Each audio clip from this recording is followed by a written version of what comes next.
Hi everybody, welcome back to Digitally India podcast. This is Deepu here. We got Aditya today for the show, and we have one more person who's joining us. His name is Vinay. So Vinay, welcome to the show. Could you give us a brief introduction about yourself? Sure. Thank you for having me. I'm Vinay, grew up in Thailand, studied in an international school. I went to Melbourne for university, studied there for a few years, and now I'm in Newcastle upon Tyne in the UK, finishing a final year of a bachelor's degree. I actually finished the Web Marketing Academy Digital Marketing Management course here earlier this year. So I'm an alumni of Web Marketing Academy. Thanks for the introduction, Vinay. So today we are going to start our podcast with starting with topic regarding eBay. Basically, talking mostly about eBay's India operations. Considering that we have a big competition coming up, heating up in India, especially with Flipkart and Amazon, it has been identified that eBay is lagging behind when you compare it with other competitors. For your information, eBay actually, it was then in India. In fact, it was the first e-commerce platform which was open to Indian market way before Flipkart and Amazon. And considering that, actually they should have been the number one, but unfortunately somewhere down the line they are lagging behind. And as per the latest market trends, it's actually the Amazon and Flipkart which is actually picking up the e-commerce space. Aditya, what's your view on this? Being the first mover, they should have actually capitalized on that. But considering now, I don't see that anybody recalling the brand eBay in India. What do you think? There's a lack of interest.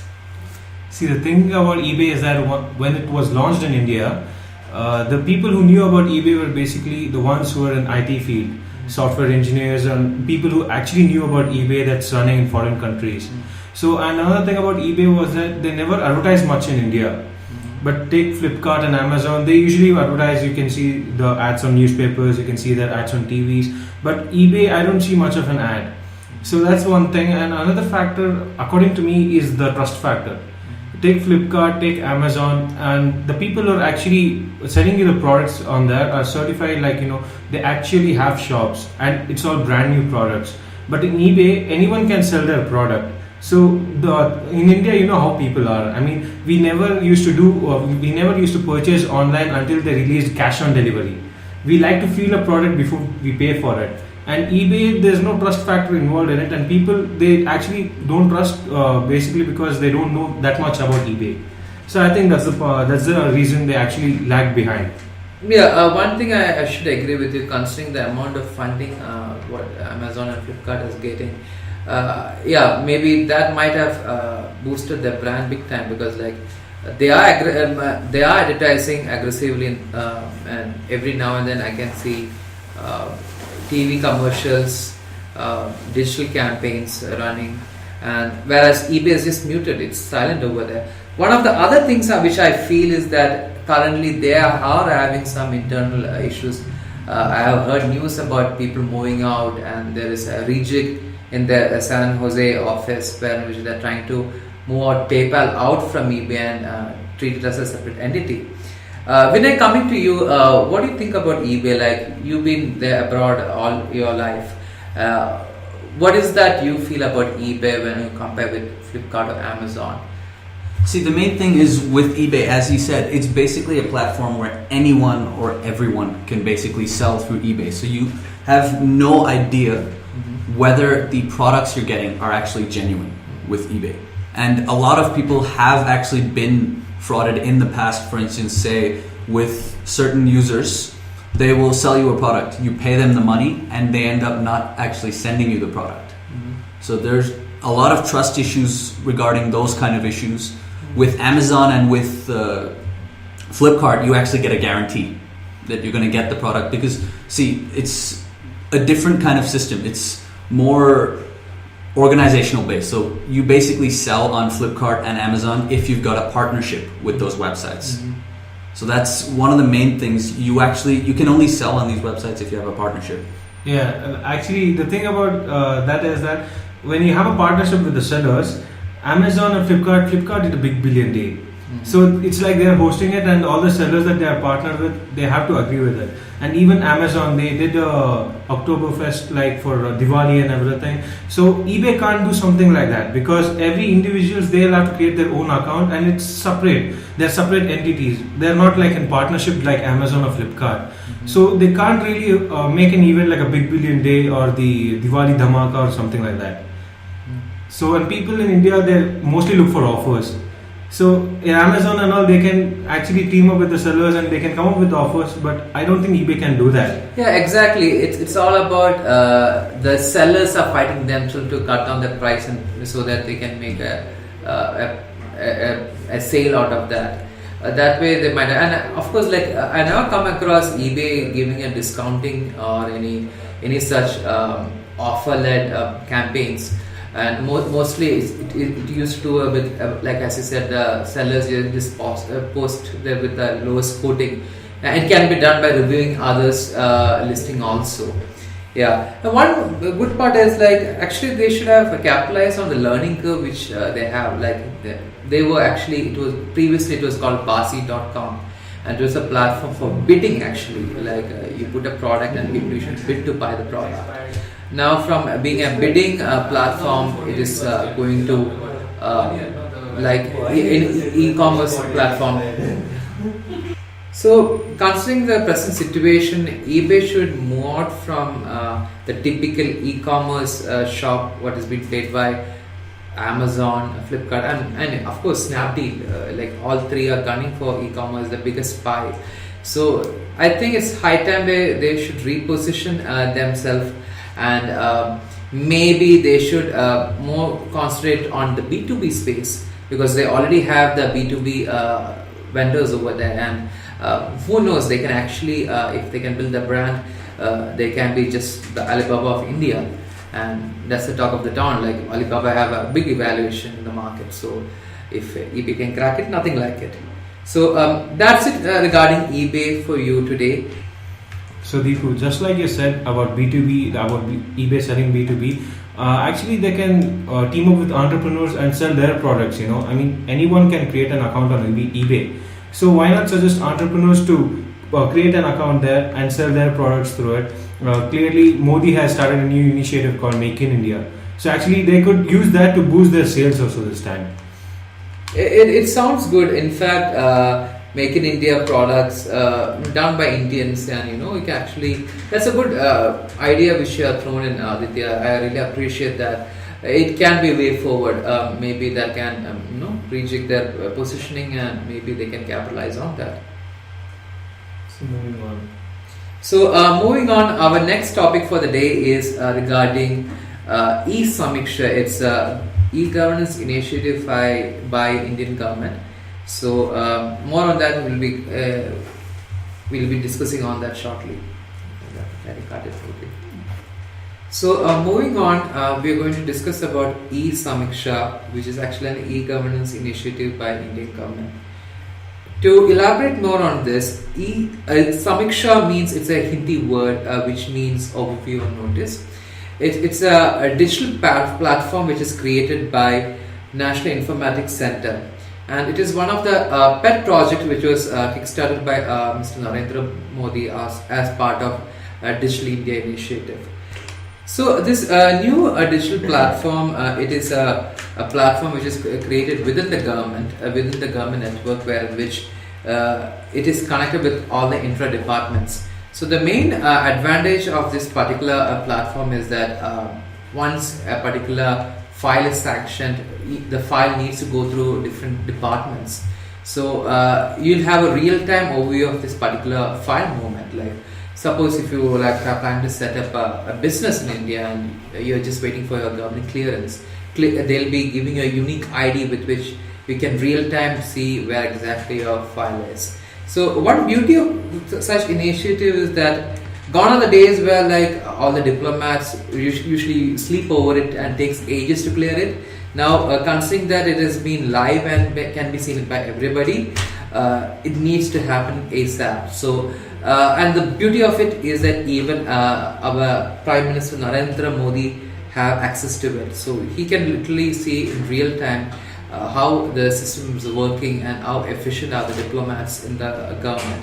So it sounds really good. It's a good initiative because I have personally experienced so many incidences where like we submit our documents and later it has been delayed. So Vinay, could you explain any your real life incidences which you faced when you were in India?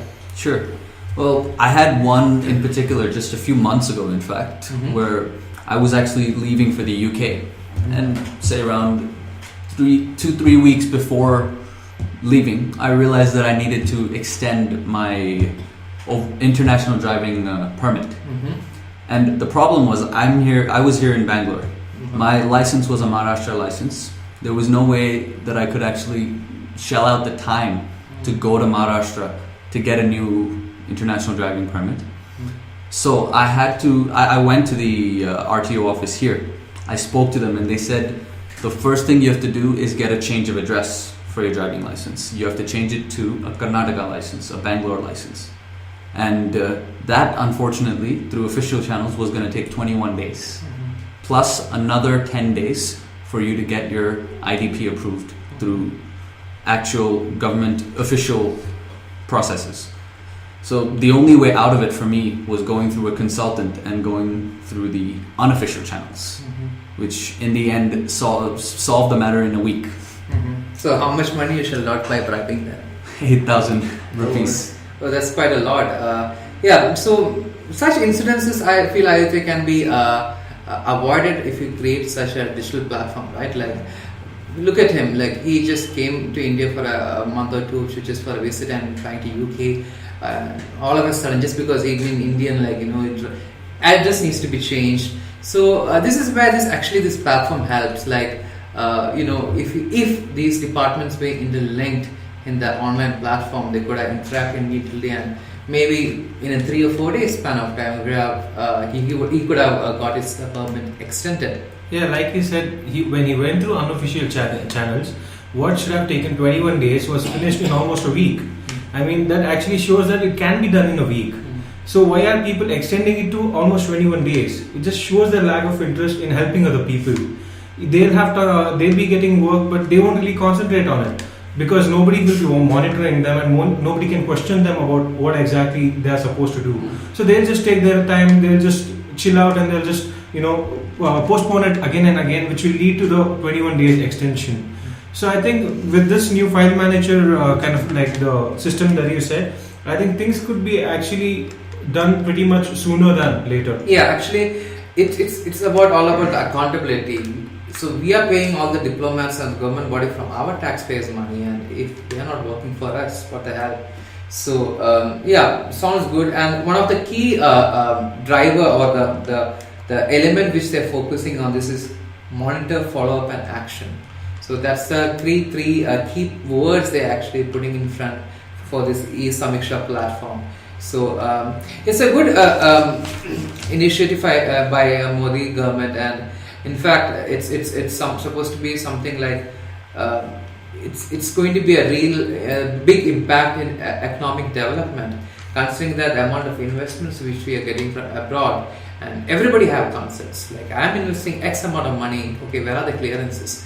So here it is. You get to see live, and it's something really good which our government is doing. And I personally congratulate the government. Actually, it's just been 1 month. It's been on air, and already almost over 40 projects are at the pipeline and is on the verge of completion. And I heard that the system also has a color coding system. Like if your Prime Minister Narendra Modi is actually looking at what exactly you're doing, then the monitor turns red and it's actually showing that Prime Minister is actually looking at what you're doing. But I think that shouldn't have been there. I mean, when it shows that he's looking at it, obviously they try to work as fast as they can.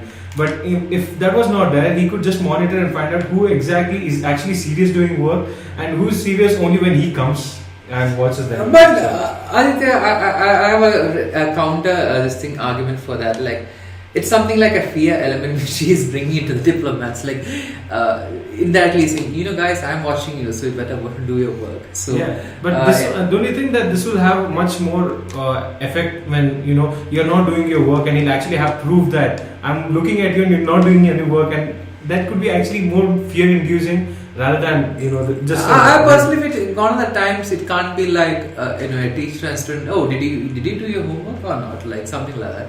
So and giving punishment and afterwards, like I personally doesn't believe in that. We all are matured over here, so see, everybody has a dharma, so like they should be doing that, right? I think at the end of the day, you have to do what works for your country. Yeah. Because you need to do something that's going to motivate people to actually perform at the workplace. And if this is the way to do it, considering the laziness that's there in a lot of government offices, then I guess that's the only way you can do it. So pretty soon the next project will be about removing black money from all the Swiss bank accounts. So yeah, maybe something will crop up on that also. Okay, that's it regarding EaseSamiksha, and moving on, we're going to talk about a very interesting topic, which is actually so it's called Kibbutz model of IT training. So kibbutz is a Japanese term which actually means agriculture, but over here we are going to coin that particular kibbutz model for IT training. So it is an initiative called there's an initiative called a Jaga study. It is actually started by Freeman Murray. So Freeman Murray was an expat from the US, and he came to India 10 years back. He had a couple of startups which he sold off, and he is one of the key person who actually set up iAccelerator initiative in Indian Institute of Management in Ahmedabad. So one unique thing about this particular initiative is that's the Jaga study which I'm talking about, is that he is actually training students as less as $100 a month, and it's something like it's a farm-based study in which the students actually stay in a farm in the outskirts of Bangalore, and he helps students how to code. So his motive behind it is that no matter whether you're a dropout or an engineer, like you get to do coding work. Like he's teaching you coding for the basic survival. So it's not only that, his service is not only limited to just educating students, it's beyond that. Like he actually encourages students to take up projects, and he actually coordinates with them if they have any startup ideas. He nurtures them, he trains them as a mentor, and at last, if it sounds really good, in fact, he actually pitches them to get investors on board. A good time of a year, a part of a year, like a certain time of a year, he flies to US. He actually presents these projects to the potential venture capitalists and gets from abroad. So it's a nice initiative. I really appreciate what he's doing for our country. Being an expat and being in and setting up such a establishment in remote India, that's something even better. So my heartily congratulations to Freeman Murray. And Vinay, could you share a couple of insights on why you, being an Indian, and you started most of your education is abroad? Did you have any particular reason why you're doing that? Well, in terms of schooling, I was mainly there because my dad got a job in Thailand. But I wouldn't have it any other way, to be honest, because I know exactly what the education system is like in India. And compared to that, the education system that I was in, I went through the International Baccalaureate program through Cambridge. And that is probably one of the toughest schooling programs in the world for high school. And it's the kind of program in high school itself, they make you sort of specialize, and they actually try and make you an all-round person. Not only academics, they encourage you to sort of take part in extracurricular activities, to get involved in charity work, and even the education system itself. It's not a very theory-based education system. They basically teach you the theory, and they want you to try and use that theory and apply it to real-world situations, which is basically how we're going to learn. So talking about education system in India, take coding. I mean, I did in my 12th grade I did C programming actually.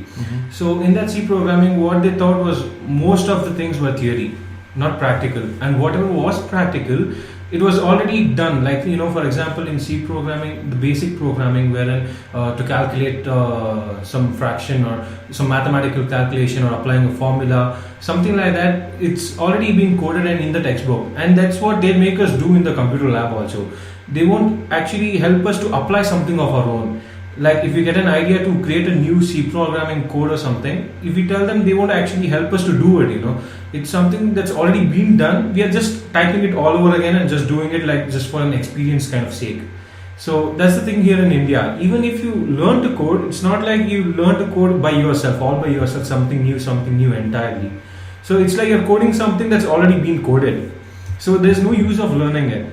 So I think there's much different in the UK, I guess, right, Vinay? Yeah, and I was studying in Australia previously as well. I had actually started off with an engineering degree, and we obviously have to do C programming as one of the subjects.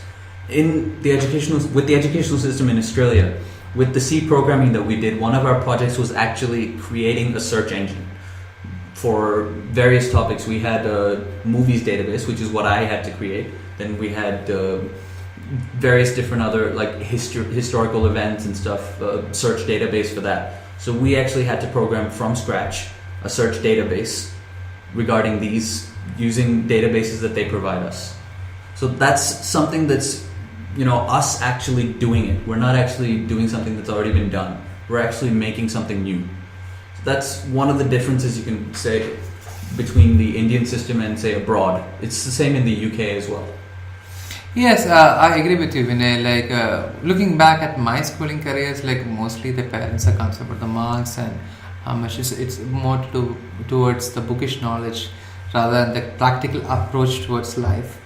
Yeah, and looking back, I personally feel that even my parents used to say, you know, you need to cross your 10th grade, you need to cross your 12th.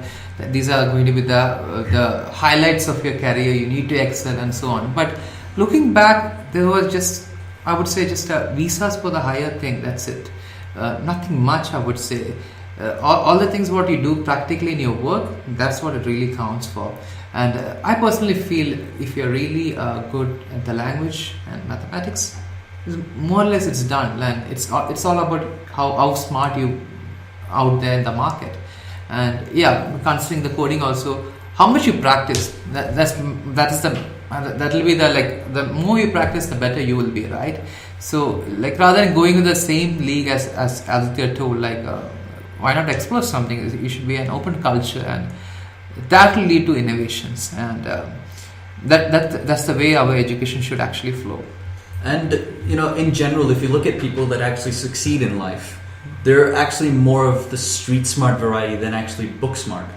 So you have to have that know-how, how to actually go through life, how to actually go through situations practically before you can actually succeed. Yeah, so the thing is, you'll actually understand things better if you do it practically.